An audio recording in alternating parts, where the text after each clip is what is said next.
Praise God. Ako po ay naalala niyo po ba ng last message ko nung Sunday?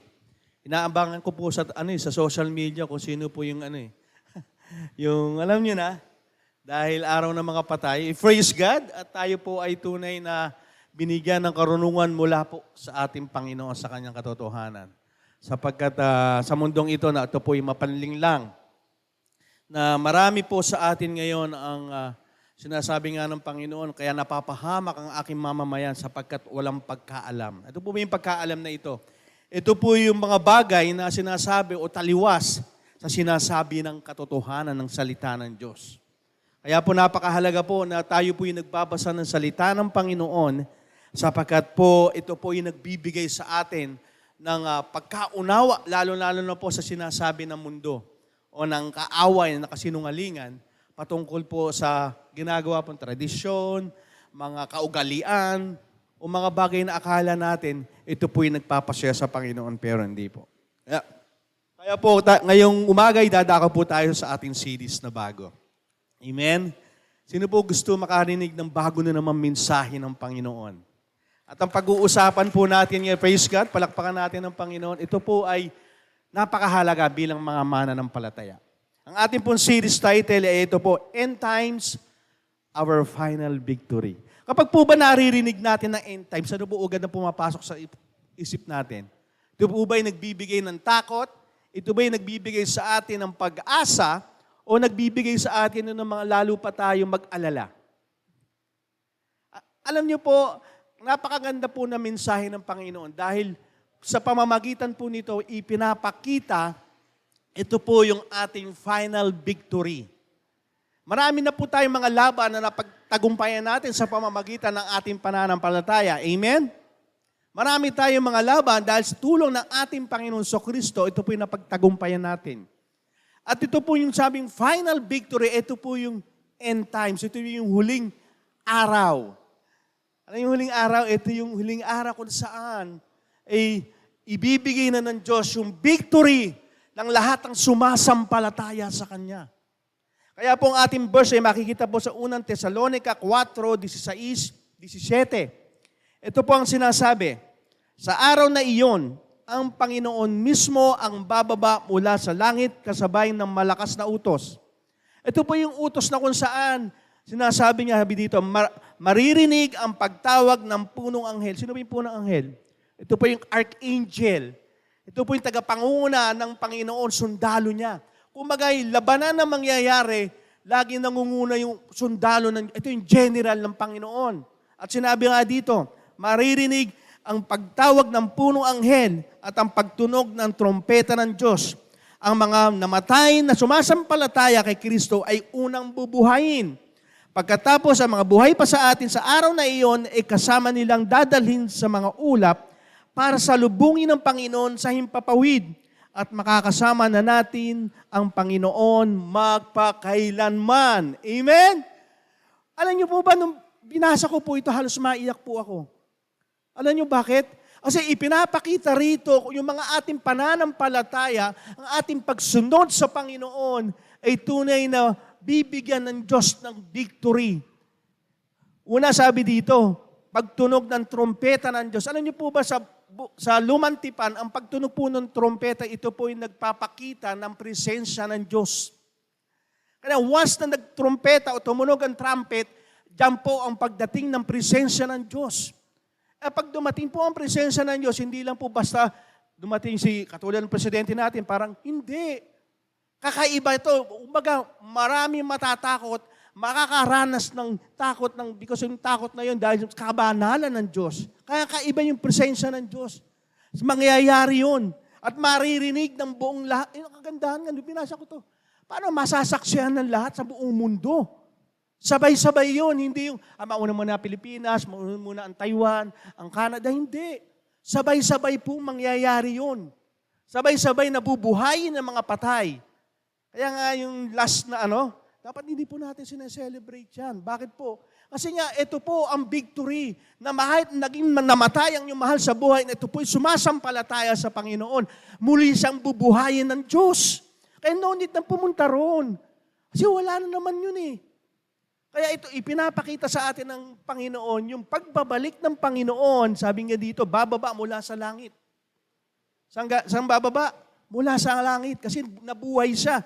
At katabi siya sa kanang kamay ng Diyos Ama. Ipinapakita rito na tayo po'y, sabi ito, makakasama na natin ang Panginoon magpakailanman. Yan po yung victory na sinasabi sa atin ng Diyos. Kaya yung ating pananampalataya, hindi magkakaroon ng baliwala, hindi. Umiiyak ka hindi mababaliwala yan. Sino po dito gusto makasama ang Diyos magpakailanman? Amen? Kasi yun yung victory na ibinibigay. Kasi pag kasama mo ang Diyos, wala ka na iisipin pa eh. Yan yung victory na gustong matanggap ng Panginoon sa atin. Kaya nga, end times, our final victory o pagbabalik ng Diyos, ating panghuling tagumpay. Yan po ang ating inaabangan ng lahat ng mananampalataya. Yung pagbabalik ng ating Panginoon. Kasi pag bumalik yan, ibig sabihin, totoo na sinasabi ng Diyos. Totoo na babalik siya. Naniniwala kayo na babalik ang Panginoon? Amen. Kaya patuloy tayo narito eh. Kung sinabi ng Diyos na hindi ako babalik, anong saysay na pagpupunta natin dito? Wala, di ba? Pero sinabi niya, tapat siya sa kanyang pangako. Muli siyang babalik. Sabi dito, yung mga buhay ay kasamang sa alapaap. Naaangat. Grabe, no? Na-amaze ko, paano mangyayari yun? Kasama ng Panginoon sa alapaap. Ano? Sa ulap. Sasalubungin. Nataas tayo. Yung pala mararamdaman mo na. Yung pananabik kung paano makasama ang Panginoon. Sino po dito yung may sports? Pakitaas ang kamay. Yung may sports sa kanyang hobbies. May sports sa hobbies. Pakitaas ang kamay. Isa lang po ba? Patayin itaas. Malaking ginagawang sports. Di ba? Pag tayo may sports, di ba? Pag tayo lalo sa, yung mga laban sa finals, tapos nakakuha ng trophy, ano nararamdaman mo? Masaya, di ba? Kasi may trophy. Kumbaga, nagtagumpay ka. Nagtagumpay ka dun sa hawak mong yon. Naalala ko tuloy yung anak ko po, nung gumraduate siya ng elementary. Hindi po ako sinabikan, pero ako po yung tense na tense. Nung siya nag-i-speed sa unahan po doon po sa stage, ako yung kinakabahan. Kaya nung kumukuha ko ng video, gumaganon eh. Walang stabilizer pa naman. Kaya naano ko. Pero ano ba yun? Kasi yung excitement mo, yung pananabik mo na nagtagumpay ka. Yun ang mahalaga, di ba? Yung tagumpay. Sino po dito yung nanonood po ng basketball? Sino nanonood ng basketball? PBA. Ayan. May mag-alala kasi nanonood po ako niya. Sino po ang po ng Hinebra? Fans ng Hinebra. Yung mga kasing idaran ko, ganyan, di ba? Mga fans ng mga tinatawag na die-hard fans ng Hinebra. Napanood niyo po ba yung laro ng Alaska noon tsaka Hinebra? Championship noon eh. Lamang po ng isa ang Alaska noon, 2 seconds na lang. E di time out si Jaworski. Sabi ni Jaworski, time out. Kasi nga, isang lamang, 2 seconds. Sabi ni Jaworski, okay, mag-alala. 2 seconds is a very long time. Sabi niya, mahaba pa yan. E di set sila ng play. Ito, gawin niyo. Ito, gawin yung play. Ito, nag-set sila ng play. Kilala niyo po si Rudy Distrito. Kasi idaran ko, kilala yan. Si Rudy Distrito. The Destroyer. Ang tawagin ng kapanahon po, 80s. E di yung pagpasa, 2 seconds Pagpasa sa kanyang ganyan, pinasa sa kanya yan, pagtira niya, yung parang tirang, yung papabaksak, fall away na. 2 seconds, pagpasa 1, pagbaksak na gano'n, pagbato na gano'n, papahiga na siya. Naibato niya, nasa ere, saka nag-zero na yung pumasok, panalo ng 1 puntos. Di ba? 1 seconds, 2 seconds, nanalo pa sila, nag-champion pa sila. Ano po ba ibig sabihin doon? Kasi minsan tayo, alam niyo po ba pinapakita rito? Bakit mahalaga kung paano tayo nagsimula? Ang mahalaga, paano tayo nagsimula. Hindi mahalaga pala yung paano tayo nagsimula. Ang mahalaga kung paano tayo magtatapos. Parang nangyari sa Hinebra. Tambak po sila hanggang first quarter to third quarter. Pagdating ng fourth quarter, lamang pa ng 2 seconds. Pero bandang huli, nanalo sila na isut ni Rudy Distrito. Ang sinasabi po dito, hindi mahalaga kung paano tayo nagsimula. Maging sa ating pananampalataya, ang tanong, paano tayo magtatapos sa ating pananampalataya? Yun ang mahalaga. At ang nakakalungkot, di ba? Marami ang nagsimula, napakaganda. Pero hindi po sila nagtapos ng maganda rin para sa Panginoon. Sa ating pananampalataya. Alam po? Kasi alam niyo po ba, pag tayo po yung nakapanig sa ating Panginoon, lagi may winning card. Naniniwala kayo, lagi kayong panalo? Ang maganda sa Panginoon, walang tsamba. Yun, sa sports, may tsamba yun eh. Paano kung di pumasok? Di ba? Kay Lord, walang tsamba. Pag sinabi doon, panalo ka, panalo ka. At yung pagbabalik po ng ating Panginoon, ito po yung prophecy o propesya po ito. Sinabi po ito. Pag sinabi po yung hinula, di ba? Pag pagpahula, hindi naman totoo eh. Kaya nga hula eh. Pero yung sa Panginoon, mangyayari po yun. Ang propesya po ay deklarasyon o kapahayagan ng mensahe o palatuntunan ng Diyos para sa kanyang mga nilikha. Ito po yung mensahe o palatuntunan kung bakit ito sinasabi o pinoprophesy. Kaya yung pagbabalik ng Panginoon, prophesying yan. Nababalik ang Panginoon. Marami nagsabi, di ba sinabi na nga sa bagong tipan yan, na muling babalik ang Panginoon? Bakit hanggang ngayon hindi pa bumabalik? Di ba, minsan na itanong niyo yan? Ba't hanggang ngayon hindi pa bumabalik? Pero it doesn't mean na hindi mangyayari. Ano po sabi sa Isaiah 46:9-10? Alalahanin ninyo ang aking mga ginawa noong unang panahon. Ako lang ang Diyos at wala na ibang pangkatulad ko. Sa simula pa lang, sinabi ko na, ang mangyayari sa hinaharap. Maliwanag. Oh? Sinabi na niya yung mangyayari sa hinaharap.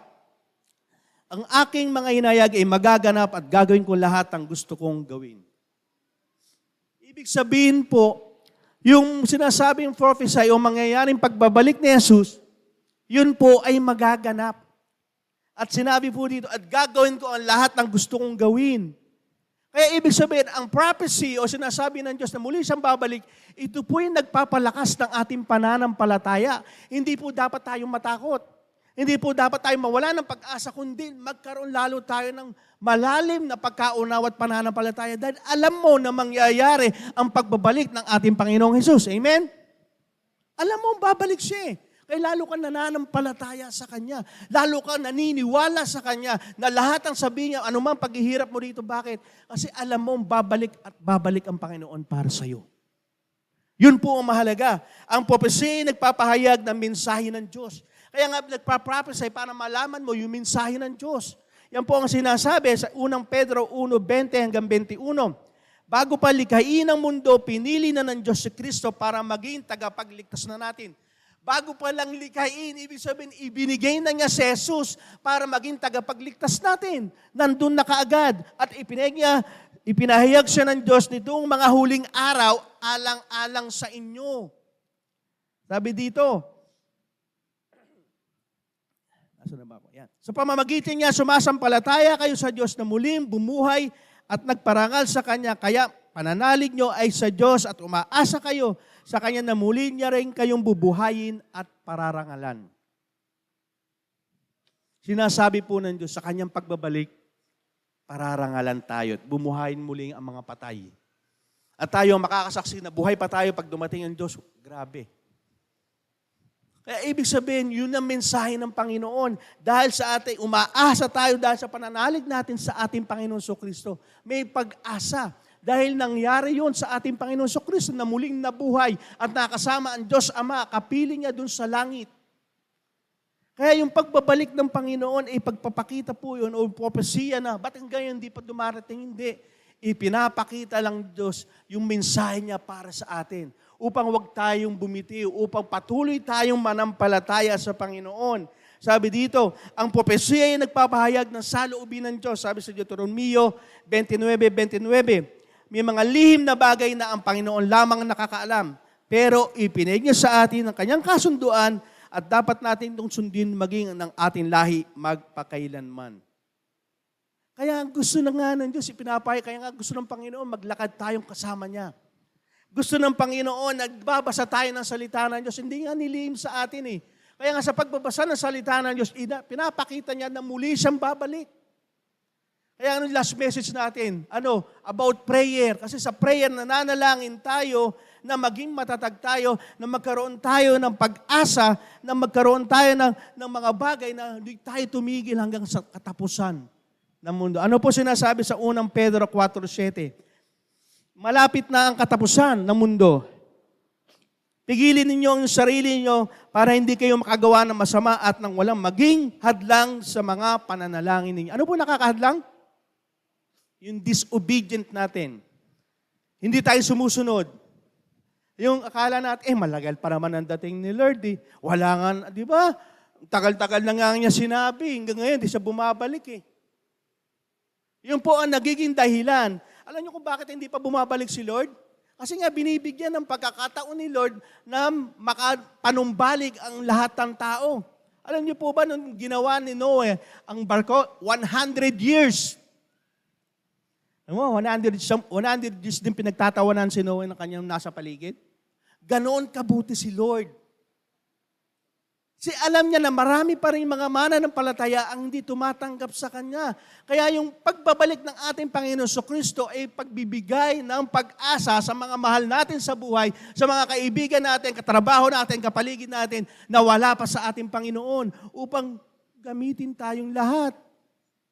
Kaya nagbibigay ito ng pag-asa. Hindi dapat tayong matakot. Ang tanong lang, nakaninong team ka ba o kakampi ka, kainino ba?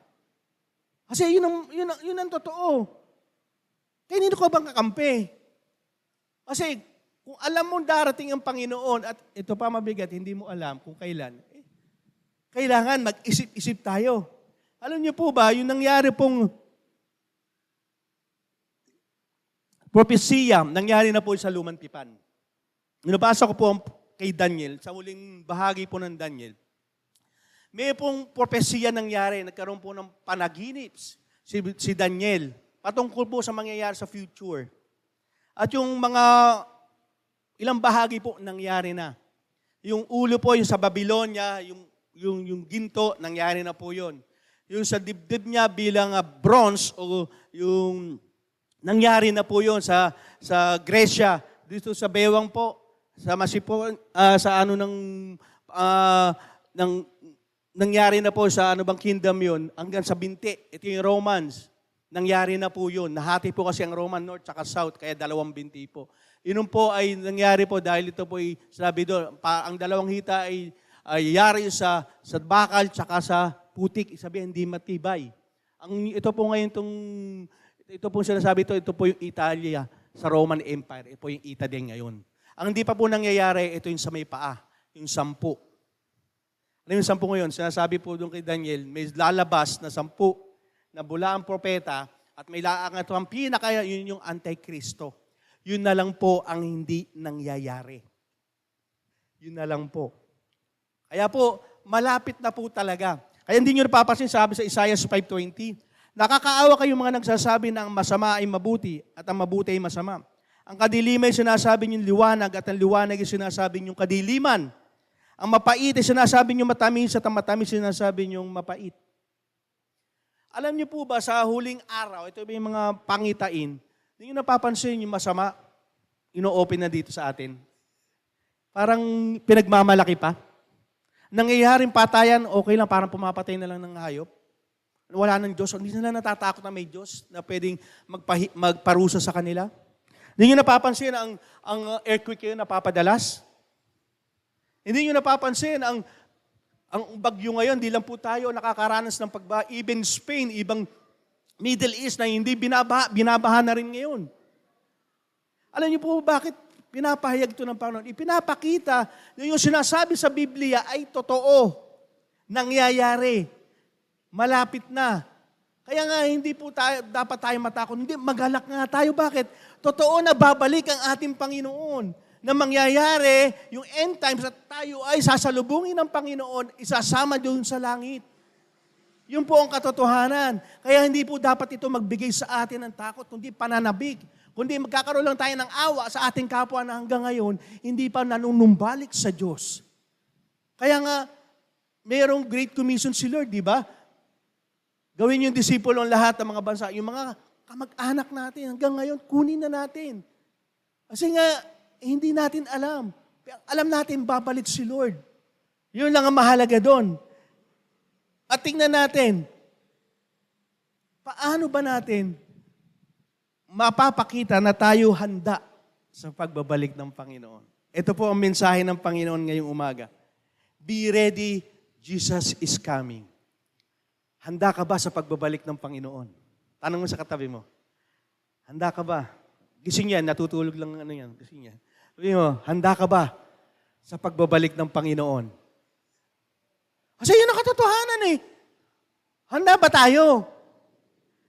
Yun po, kasi po sinasabi sa Mateo 24:42, kaya maghihanda kayong lagi dahil hindi nyo alam ang araw o oras ng pagdating ng Panginoon. Kaya nagbigay ng halimbawa ang Diyos, ang kanyang pagdating katulad ng isang magnanakaw. Nang hindi nakakaalam, may mo magnanakaw, pupunta ako sa bahay mo, magnanakaw ako sa iyo ha. May nagpaalam bang ganun? Wala. Ano po sinasabi sa Mateo 24:36? Tungkol sa araw o oras ng aking pagbabalik, walang nakakaalam nito. Kahit ang mga anghel sa langit o ako mismo na anak ng Diyos, si Jesus mismo ha. Ang Ama lamang ang nakakaalam nito. Ibig sabihin, wala pong nakakaalam kundi ang Diyos Ama lang. Sino po mga estudyante rito? Nakitaas ang kamay. Natataas ko kayo, yan. Kapag mag-i-exam kayo, kaya ang exam nyo ay ano ba ngayon? November 3. Ang exam nyo, November 5. Anong gagawin nyo? Mag-aaral kayo, di ba? Kasi alam mo may exam, November 5. Tama. O iba, hindi nag-aaral kahit may exam. O di ba? Kasi alam mo may exam, November 5, mag-aaral ka kasi alam mo may exam kayo. Kaya nga mga estudyante, pag may mga surprise quizzes, ayaw nila eh. Kasi hindi nga sila nag-aaral eh. O sabi ni teacher, may tayo, surprise quizzes tayo. Ma'am, hindi po kami nag-aaral. Hindi alam na, baksak, mababa makukuha. Kung ikaw, tayo mananampalataya na hindi mo alam kung kailan babalik ang Diyos, anong gagawin mo? Maghahanda ka. Kasi hindi mo nating alam. Tayo dito ngayong umagang ito, hindi mo alam kung biglang bumalik si Lord. Paano na? Kasi nga walang nakakaalam. Walang nakakaalam. At ang mabuti lang sa Panginoon, meron siya binibigay na palatandaan upang maging handa tayo sa pagbabalik niya. Alam niyo po ba, sino po dito mga nanay, di ba? Ang mga nanay, yung mga anak na, di ba pag yung nabuntes kasi, yung asawa ko, alam ko po yan.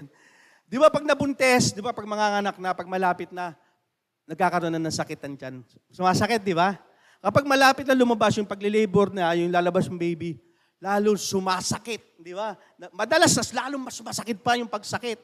Kasi palabas na, ganyan po ang mangyayari. Inanimbawa din po yan ng Panginoon sa Biblia. Kapag po dumating, pag malapit na dumating ang Panginoon, di nyo nakikita pasama ng pasama ang nangyayari sa mundo.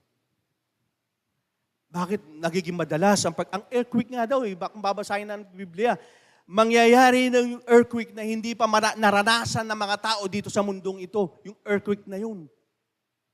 Kaya nga sinasabi nila, the big one, yun eh. Sabi ng mga volcanologists, alam nila eh. Kaya binibigyan tayo ng Panginoon ng paghahanda. Kaya sabi, ready ka ba? Be ready. Jesus is coming. Ready ba tayong lahat? Kung ipinapakita na ng Panginoon yung mga palatandaan na siya'y babalik, yung kanyang pagbabalik malapit na, maging handa tayo. Huwag po tayo magpa-petits-petits. Di po ba? Kasi itong problema sa ating mga tao, pag, tayo nga lang, di ba? Malapit na naman ang Pasko. Pag tayo mamimili ng Noche Buena kapag 23 na, ang daming tao. Saan 24? Talaga marami ng tao. Ganyan ang mga Pilipino lalo. Pag malapit na, tsaka lang, ganun din, pagpaparehistro ka ng sasakyan, ang haba ng tsaka isang araw na lang ma-expired yung rehistro mo, tsaka ka mag-utobaling magparehistro. Sa ating Panginoon, lalo na, kung alam na, hinahanda na, nakikita na natin yung palatandaan ng kanyang pagbabalik, ready na tayo. Maghihanda sa pagbabalik ng ating Panginoong Hesus. Kung tanungin kita, kung tanungin tayo ng lahat, handa ba tayo sa pagbabalik ni Jesus? Handa ba tayo? Handa ba ang ating mga kamag-anak? Ang ating kapatid? Ang ating pinsan? Ang ating katrabaho? Ang ating mga sa paligid natin? Kasi yun po ang katotohanan. Nababalik ang Panginoon. At sa pagbabalik na yon, ipapakita niya yung victory ng lahat ng sumasampalataya sa Kanya. Amen? Kaya nga, maging ready ka. Alam niyo po, nung sa Mateo 24, verse 1 and 2, nung lumabas si Jesus sa templo, sabi niya, propesya po yun, sabi niya, nakikita niyo itong templong ito? Balang araw magigiba ito. Wala man lang bato dito matatayo. Nangyari po yun, nagiba ang templo ng Jerusalem noon. Prophesy pa lang noon ha, ng Panginoon mismo nagsabi. Lumabas siya sa templo ng Matthew 24 verse 1 and 2. Sabi niya, dating panahon magigiba itong gusali na to at walang kahit isang bato ang maitatayo dito, na nakatayo. Nangyari po yun, nagiba po ang templo noon. At nung verse 3 and 4 na, ito na, umakyat na sa Mount Olivo ang ating Panginoon kasama ang mga alagad. Ang sabi po ng mga alagad, Panginoon, kailan po mangyayari yung pagbabalik nyo? Kailan po mangyayari yung huling araw? Ito po ang naging... Sa tingin nyo, pag tinanong po kayong ganito, bro, kailan darating si Jesus? Kailan darating yung huling araw? Anong sasabihin mo? Siyempre yung pecha, maano sabihin mo, pecha? Hindi ko alam. Ito po ang sinabi ni Jesus. Nung tinanong siya ng alagad, Lord, kailan babalik kayo? Kailan yung huling araw? Ito sinabi ng Panginoon, number 1, mag-ingat. Iba si Lord, ano? Tatanungin mo siya kung kailan, pero sasabihin ka niya, maging ready ka, bakit kailangan mo mag-ingat? Kaya sa ating pagiging ready o magiging handa, kailangan natin mag-ingat. Ano po sinasabi dito sa Mateo 24:4-5? Sumagot si Jesus, mag-ingat kayo upang hindi kayo madaya ni numan sapagkat marami ang darating sa aking pangalan at sasabihin sila ang Kristo at marami ang kanilang ililigaw. Sinasabi na sa atin ng Panginoon yung mga end times, yung mga darating na araw kung paano magiging masama ang tao, ganyan, di ba? Pagputok ng mga bulkan, earthquake, bagyo, sa amin, dami, gera, kaguluhan. Yan na yung mga sign na malapit na siyang bumalik. Ibig sabihin, mag-ingat kayo. Para sa pagiging ready natin, kailangan natin maging maingat. Hindi nyo pa napapansin sa social media kung ano-ano mga binibigay? Dinideceive tayo na sila daw ang, di ba, galing sa Diyos. Pero titignan mo, malayong-malayo. Sa sinasabi ng Biblia, hindi ko na po sasabihin sa inyo, di ba, mayroon sa Davao na talagang sinasabi sila po, lalo na kanina namumuno, siya na daw si Kristo ngayon. Kung hindi mo alam, kaya nga sabi ko, kailangan alam natin ang Biblia, alam yung pamantayan, panuntunan ng Diyos. Kasi marami po ang ililigaw ng mga bulaang propeta. Kaya maging maingat ka sa end times, maglalabasan po yan. Tingnan mo yung katabi mo. Hindi po yan. Dahil anak ng Diyos yan. Amen? Oh. Mga bulaang propeta. Yung nga kaibigan nga natin. Sino dito maraming kaibigan? Ako dati marami yung kaibigan. Yung linggo, hindi pwede sa church yan. Hindi sa Diyos yan. Sa barkada yan. O saan ka nilalagay ng kaibigan mo? Sa maling panuntunan, sa maling pamamaraan, sa maling pamantayan ng mundo. Dilalagay tayo. Okay, magsimba. Sa mga loser lang yan, sa mga lang magawa ang pagsisimba. Huwag kang sumunod. Kailangan mga lalaki may bisyo. Kailangan mga lalaki guwapo, maraming girlfriend. Kaya nga ngayon, ang mundo ngayon, sinasabi ko, sino pa yung pangit? Siya pa yung marami yung girlfriend eh. Kaya yung mga pangit, ang dami nilang girlfriend. Pero sa anak ng Diyos, walang pangit. Amen? Dahil kawangits ka ng Diyos.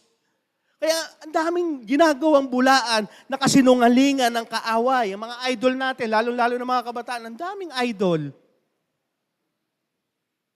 Ano? Wala akong idol pastor. Oo, wala. Mayroon ang pastor, pang K-pop. Kahit kaiinit, ang nakabuot, pawis na pawis. May nakita akong gano'n. Ang init ako nga, nakasando siya. Talagang grabe ang suot eh. Pawis na pawis yun. Bakit? Kasi sa idol. Ay, yung ibang idol, kung ano yung sinusot mo na rin. Kung ano yung iniinom mo rin. Ang dating Pilipino, natutuwa ako, yung mga barkada ko ng puro gin lang. Nauso yung K-pop soju na. Tapos ang pulutan, dry weeds na, yung seaweeds. Ano nakikita natin dito? Yung idolo natin, dinadali tayo sa maling katuruan at pamamaraan. Ginagamit. Hindi mo pwedeng ipakita ng Diablo, ito mukha ng Diablo. Hindi mo sasambahin yan. Siyempre, papakita yan sa mga idol natin, di ba? Yung mga Blackpink. Kaya nauso yung Labubu dolls. Hindi po ba, demonic yan? Kaya nung lumabas pa lang, alam ko, sabi ko, may behind dito. Kasi ba't magiging ganon kakilala yung bagay na yan? Eh, mukha pala, mukha, manika naman kukulam eh. Maski yung anak ko, ayaw na ayaw. Bakit, Daddy? Ay, nakakatakot ang mukha. Totoo po yun. May nagpaliwanag pong isang pastor dyan. Sabi niya, hindi po dapat yan. Galing po yan sa demonic. Alam mo, pinanggalingan ng Labubu Dolls? Pinaganda lang yung itsura, pero nakalagay po dyan, 666. Hindi mo ipapakita sa inyo yun. Siyempre, may sasamba nakalagay 666. No. Ganyan mag-deceive ang kaaway. Sa huling araw, kaya nga sabi niyo, mag-ingat kayo. Kasi malapit na akong dumating, magdo-double time, triple times ang kaaway para i-deceive kayo at tumayo kayo sa Panginoon, sa pananampalataya nyo. Kaya nga, may pinakita ng video doon isang pastor eh. Yung Labubu Dolls, video yun ha, dumapit sa kanya yung nagpauso ng Labubu Dolls, yung dolls na yan. Tapos hinawakan niya yung si Mimo, yung po yung pinaka-leader po ng mga dolls na yun, tinaas niyang ganun. Ibig sabihin, worshiping devil. Kaya ako po, yung nilalagay ko sa bag, hindi labubu, labanana. May nakita ko, hindi labubu nakalagay, banana kasabit sa bag. Maganda yung labanana dolls. Makakain mo pa, no? Ano ba sinasabi sa atin dito? Kailangan mag-ingat tayo sa mga gawain ng mundo. Kaya sabi nga dito, basahin ko muna yung Mateo 7:15. Mag-ingat kayo sa mga huwad na propeta, lumalapit sila sa inyo na parang maamong tupa. Nakita nyo? Dito sasabihin nyo ba, dolls lang yan? Hindi. May behind yan. Kaya ganun kauso. Ba't ganun kauso yan? Para ano? Pero ang totoo, tulad sila ng mga gutom na lobo. Sasakmal. Yan naman talaga ang kaaway. To kill, to destroy us. Na hindi natin namamalayan. Kaya nga doon, mag-ingat tayo sa mga gawain ng mundo. Sabi sa Lucas 21:34-35. Kaya mag-ingat kayo na huwag mawili sa kalayawan. Ayan. Yung napapansin nung panahon ni Noah, puro party-party. Malayo pa, hindi pa darating si Lord. Party-party muna tayo, mga kabataan. Di ba? Hindi pa. Kaya nga panahon pa ni Jesus, hindi pa dumarating. Nung bagong tipan, wala pa rin nga eh. Ano sabi dito? Mag-ingat kayo na huwag mawali sa kalayawan, sa paglalasing, sa pagkaabala sa anumang kabuhayan. Ayan. Gusto ko lang naman maghanap, yumaman. Ang problema, pati yung gawain ng Diyos, pinababayaan na natin. At baka biglang dumating ang araw na iyon nang hindi mo inaasahan. Ito ang sinasabi ng Diyos. Baka basado tayong busy, para kay Noah, busy lahat ng tao. Masaya, hindi darating si Lord kasi masaya tayo. Puno-puno tayo ng kasaganaan. Puno-puno tayo ng pagtatrabaho, pang yumaman tayo. Eh biglang dumating ang baha. Ganyan na sinasabi sa atin ng Panginoon. Sapagkat darating ng araw na iyon sa lahat ng tao sa buong mundo. Hindi lang sa Pilipinas. Hindi lang sa mga lugar na kung saan wala ang pananampalataya o Christian na values, kundi sa lahat ng mundo, maging sa Pilipinas, na punong-puno ng mga Kristiyano. Ang nakakalukot, ito sa atin sa Pilipinas, hindi pinapatay ang sumamba, hindi pinapatay ang manalangin. Pero dito sa Pilipinas, kokonti ang nananalangin at sumasamba. Pantalang sa Middle East, pinagbabawal pero gusto nilang sumamba, gusto nilang manalangin, gusto nilang lumapit sa Diyos dahil alam nila darating araw na pagbabalik niya, hindi sila ikahihiya ng Diyos. Kaya dapat mag-ingat tayo. Kasi sasabihin na, pastor, paano mo nalaman? Ako nga, sige nga si Jesus, hindi niya nga alam eh. Kaya nga mag-ingat tayo sa mga gawain ng mundo. Mag-ingat na hindi mapabayaan na palakasin ng ating pananampalataya. Ito pa. Porkit Christian tayo, okay na? Hindi ganun ang kaaway, titignan ka lang. Hindi napapansin na lahat ng kinukuha ng mga kaaway na nanggagaling sa church. Yung mga sinisirang pamilyang galing sa church. Kasi yung mga tagalabas, okay na sa kanya na yan eh. Yung nasa church, yun ang dino-double time niya. Hinihila niya paalis sa Panginoon, sa pananampalataya. Ano unang-una? Sabi sa Hebreo 10:25, huwag natin pabayaan ang mga pagtitipon. Natin gaya naman nakagulian ng mga ilan. Sa halip, palakasin natin ang loob ng bawat isa, lalo lang nalalapit na ang huling araw. Lalong nalalapit na ang huling araw. Kaya nga napakahalaga po ng pagsisimbi. Naalala ko po yung sinabi ng isang NBB po. Sabi niya, alam mo pastor, kaya po ako napalapit sa Panginoon, may biglang tinakot po ako ng nanay ko. Sabi niya, kasi ayoko magsimba. Sabi niya, alam mo anak, nagsimba ka. Kasi pag dumating si Lord, wala ka simbahan, patay ka. Parang, ano siya, kaya ngayon, naging ano sa utak niya yung kahalagahan ng pagsisimba. Pagti-temple group, pagbabasa ng salita ng Diyos. Baka dumating si Lord, iba ginagawa mo, mga kabataan, nag-ML. Anak, anong ginagawa mo? ML. Dapat huwag natin pabayaan kung ano yung nagpapalakas sa ating pananampalataya. Na kung alam mo na darating ang panahon na hindi natin alam, huwag mo aksayahin ang buhay mo, yung panahon mo, yung oras mo sa mga bagay na alam mo magpapalayo sa iyo sa Diyos. Na alam mo magpapahina sa iyong pananampalataya. I tell you, sabi ko sa inyo, darating ang panahon, sinasabi niya, tumawag ka ng Panginoon, Panginoon, hindi kayo papansinin, sabi ng Panginoon, ang tatanggapin ko lang kung sinong sumusunod sa aking kalooban. Nakakalungkot. Lord, hindi kita kilala. Ano? Masyadong shameful ang magiging mangyayari sa iyo. Kahiyaya. We call to be Christian, pero ang tanong, ready pa talaga tayo na salubungin ng ating Panginoon? Hindi ko po para i-discourage kayo, kundi bigyan kayo ng pag-asa, hindi pa huli ang lahat. Sabi ko nga po sa inyo, hindi mahalaga yung umpisa, ang mahalaga kung paano natin tatapusin ang ating pananampalataya. Amen? Yun ang mahalaga. Kung noon hindi mo ginagawa, gawin mo ngayon. Start mo ngayon. Kung hindi ka nagbabasa ng salita ng Diyos noon, gawin mo ngayon. Hindi pa huli ang lahat.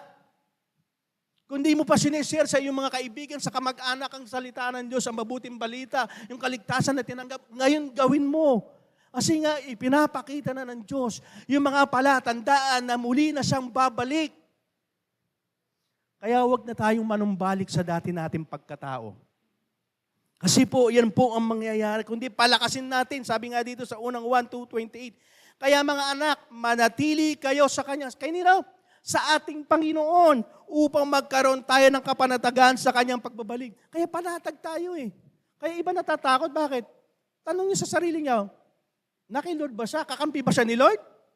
Kaya nga, minsan natatakot yung tao kasi kahit siya hindi siya panatag, mismo siya, hindi niya alam kung ready siya humarap sa Panginoon. Kaya binibigyan po tayo ng pag-iingat ni Lord. Mag-ingat kayo mga anak, manatili kayo sa akin upang magkaroon kayo ng kapanatagan sa Kanyang pagbabalik at hindi tayo mapaya pagdating ng araw na iyon. Parang hindi tayo mapaya. Ayaw nga ni Lord yan, kaya hanggang ngayon hindi pa siya bumabalik eh. Kasi ayaw niya na marami ang mapaya. Kasi darating ang panahon, lahat ng sumampalataya sa Kanya, kasama sa karangalan dala ng pangalan ni Jesus. Sinabi po sa Bible yan, tayo mismong mananampalataya ang usga sa mga hindi mananampalataya. Ganun tayo itinatangi ng Diyos. Upang maging handa tayo sa pagbabalik ng ating Panginoon, una, mag-ingat. Pangalawa, magtiyaga. Di ba? Sino po dito mahiling magtiyaga? Pag may tiyaga, may binago na po, hindi na po nilaga, adobo. Kasi yan po ang ano ngayon ng Pilipino, adobo. Ano? Hindi po. Ano po sinasabi po? Ba't kailangan magtiyaga habang tayo po ay kailangan maging ready? Kasi nga sabi ko sa inyo, sa panahon po ngayon, napakarami po talaga. Dinidiscourage, kasinungalingan ng kaaway upang huwag tayong lumayo tayo sa Panginoon. Huwag tayong magpatuloy. Lalo na po sa pagsisimba, di ba? Lalo ngayon, ang panahon natin, sa madaling araw lumalamig, ang hirap tumayo. Pero dahil sa magtsatsaga ka, dahil alam mo na yung ginagawa mong yan, magpapatatag sa iyong pananampalataya, babangon ka. Kaya dapat next Sunday, lahat ng nandito, hindi absent ha. Oh, bakit? Totoo po yun. Kung alam mo na ready ka sa iyong pagbabalik ng ating Panginoon sa Kristo at sa dalayan ng pag-iingat mo, dapat lagi ka nagsisimba. Kasi nga nag-iingat ka eh. Paano kayo isang beses hindi ka nagsimba, dumating si Lord. Isang beses lang kung hindi nagsimba, dumating si Lord. Nang hinayang ka patuloy. Di ba? Kaya mahalaga po yung pagsisimba. Kasabi dito, nagpapalakasan kayo ng loob. Hindi ko po sinasabi na mawawalan kayo ng problema. Ang sinasabi ko lang po sa inyo, pag nagsama-sama, ang mananampalataya nga, 2 or 3 nga, nandun kalagitnaan ng Diyos. Amen? Lalo pa kayo napakarami natin. Amen? Kaya nga mag-ingat tayo, magtiyaga tayo. Kaya nga sinasabi dito sa Mateo 24:13, ngunit ang mananatiling tapat hanggang sa wakas ay maliligtas. Sa English Monsali para mas maganda. But the one who perseveres to the end will be saved. Ang taong may katyaga o magtyaga ang maliligtas. Ang taong mananatiling tapat, ang taong nagtitiis sa kanyang pananampalataya ay maliligtas. Kaya hindi masasayang po. Yung kayo po dito, yung nakaupo dito, kahit kayo natutulog minsan, nagigising naman, pag sumisigaw ako, okay lang po yun. Ang mahalaga, nandito po tayo, nakikinig ng salita ng Panginoon, sumusunod sa Panginoon, nagte-temple group pagkatapos nito, nagbabasa ng salita ng Diyos. I tell you, hindi mawawala ng saysay ng lahat ng iyan. Kung nagtitiis ka, kahit ikay pagod na pagod, inaantok ka, gaganong-ganong habang nagbabasa ka, i-continue mo yan. Kung ikaw nire-reject ng mga kasamaan mo sa trabaho, sa school mo, kapitbahay mo, dahil pagsasabi mo ng salita ng Diyos, ituloy mo yan. Kasi alam mo, na kailangan mong magtiyaga dahil malapit ang dumating ang Panginoon. Amen? Tiyaga ka lang. Magtiyaga tayo. Kasi nga, nagbibigay ito sa atin ng mga bagay na lalo tayong manampalataya. Sabi nga dito sa Santiago 5:7-8, mga kapatid, maging matyaga kayo hanggang sa pagdating ng Panginoon. Ito, halimbawa ng Panginoong Jesus. Pagmasdan nyo ang magsasaka, matyaga niya hinihintay ang unang ulan. At pagkatapos niya magtanim, matyaga rin siya naghihintay sa susunod na ulan at anihan. Dapat kayong magtiyaga, tibayan ninyo ang inyong loob dahil malalapit na ang pagdating ng Panginoon. Sino po dito mahilig magtanim? Di ba? Lalo na yung tinatanong mo, may bunga, magbubunga siya. Di ba? Matyaga ka, nagdidilig. Matyaga mo, iniintay ang ulan. Matyaga mo, lumaki yung bunga na yan. At pag namunga yan, may aanihin ka. Ganun din po ang ating pananampalataya. Magtiyaga lang tayo. Diligin natin ang ating pananampalataya sa pamamagitan ng pag-church, mga gawain ng Panginoon na hinabilin sa atin, pagdi-disciple, lahat ng bagay na magpapatatag sa iyong pananampalataya, gawin po natin. Kasi mamumunga po yan. Alam yung bunga ng ating pananampalataya? Hindi kayang bayaran ng pera. Hindi kayang bayaran ng karangyaan. Hindi kayang bigyan anumang yaman dito sa mundo. Sabi nga, di ba, mapasayuman ang buong yaman ng sanlibutan. Kung mapapahama kayong kaluluwa, baliwala. Kasi ang kayamanan na yon ay hindi kayang bayaran ng mundong ito. Maging ng mundo. Yun yung gantimpala. Kasi bakit? Ang magtiyaga dahil may gantimpala ang Diyos. Naniniwala kayo may gantimpala mula sa Diyos? Amen. Ano sinasabi dito sa Pahayag 22:12? Sinabi ng Panginoong Jesus, makinig kayo. Malapit na akong dumating. Paulit-ulit sinabi ng Panginoon, dala ko ang aking gantimpala. Wow! Kaya sabi ko sa inyo, ating pagtsatsaga, may gantimpala eh. Para sa bawat isa sa iyo, ayon sa mga ginawa niya. Kaya nga ako, minsan, na-amaze ako, sabi ko, yung gantimpala ngayon, di ba? Sabi ni Lord, pag ako'y pupuntan sa langit, mayroon akong heavenly bodies. Wow! Minsan nakakita niyo yun. Ngayon, ang katawan mo, uga-uga dahil may edad ka na. Hindi talaga maiiwasan tao yan pag nagkakaedad ka na, no? Yung sumasakit na yung mga tuhod. Ako pag-church, ganun tayo, di ba? Pero pag yung gantimpala ngayon, pag bibigyan ka ng heavenly bodies. Kung dating panayang reklamo mo, Lord, ba't ganito mga ilong ang binigay mo? Pwede naman medyo matangos eh. Bakit? Parang pasahod ang binigay mo sa akin. Doon wala ka nang itatagay sa perfect na heavenly bodies. Gantimpala, grabe yun, di ba? Kung dito init na init natin, init na init. Doon wala na, hindi mo na mararanasan ng init. Hindi mo na mararanasan ng kalungkutan. Hindi mo na mararanasan maghirap, hindi ka na magtatrabaho. Hindi mo na mararanasan umiyak, puro kagalakan. Ano bang gantimpala ang ayaw mo? Amen? Kaya kailangan magtiyaga ka. Ano man ang nararanasan mo, lalo-lalo po sa pananampalataya, magtiyaga ka. Sabi mo sa katabi mo, magtiyaga ka, may gantimpala. Totoo po yun, may gantimpala. At ang pangalawa po, magtiyaga sa paghihintay ng pagliligtas ng Diyos. Anong ganda?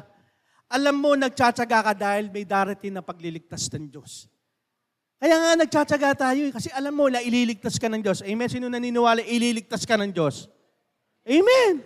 Kaya magtiyaga ka eh. Kasi mahirap yung magtsatsaga ka, hindi pala darating yung magliligtas sa'yo. Di ba? Mga 2 hours, wala. Hindi, pero alam mo mahuhuli man, kahit hindi mo alam, pero nasa timing ni Lord yan, perfect timing ni Lord. Hindi nahuhuli, hindi nauna si Lord, kundi nasa perfect timing ni Lord ang pagdating niya. Kaya nga sabi ko sa inyo, kaya nga marami ang di pa rin bumabalik si Lord eh. Bakit? Kasi yung ating katabi, sa kapitbahay natin, hindi pa ligtas yan. Iniintay ka ni Lord.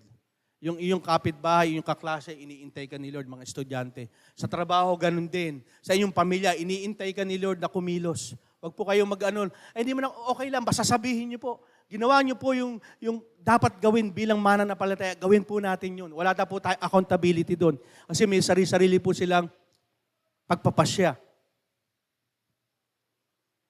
Ang mahalaga, hindi mo lang siya inupuan para wala kang ginawa. Kaya tumayo ka, lumakad ka, humayo ka para sa kanila. Yun po ang mahalaga.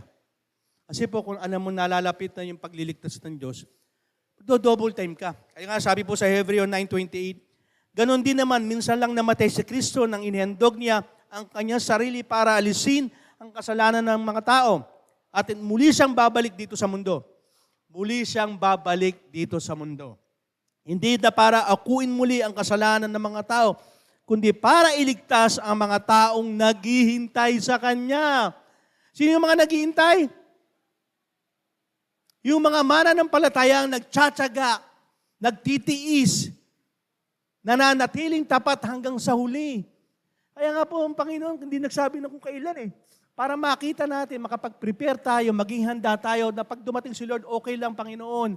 Handa ako, bakit? Nag-iingat ako. Panginoon, handa ako dahil nagtsatsaga ako, Panginoon. Na kahit walang pera ang pagsisimba, nagsisimba ako para sa'yo. Amen? Alam mga tatay, naalala ko na isang namang NBB. Kasi hindi pa mananampalataya, may Bible study sa kanila. Sabi niya doon sa nangungunang Bible study, Boss, may pera ba dyan? Wala. Bible study, ayoko dyan. Hindi dapat ganun. Di ba sabi sa huling araw, aasikasuhin, mas uunahin ng pagiging mayaman, uunahin ng mga kalayawan, paglalasi, mga pagsasaya, at biglang darating si Lord. Yun ang mahirap. Pero hindi ko man sinasabi, pastor, magiging malungkot na buhay ng mga mananampalataya. No.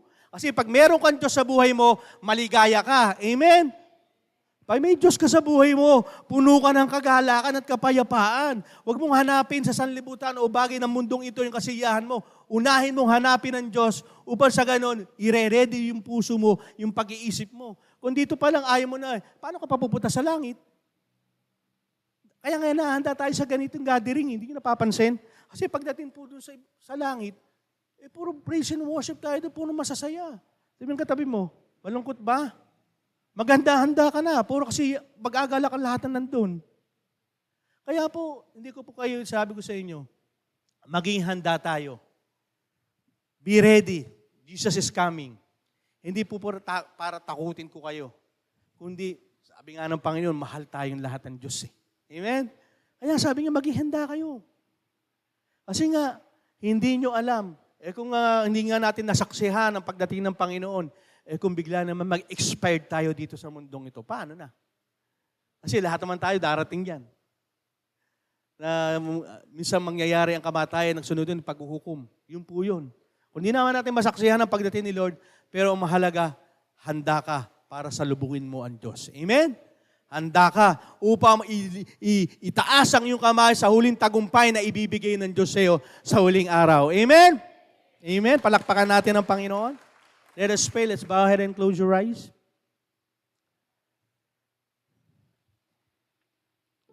Lord and Heavenly Father, Lord God, napakabutin mo.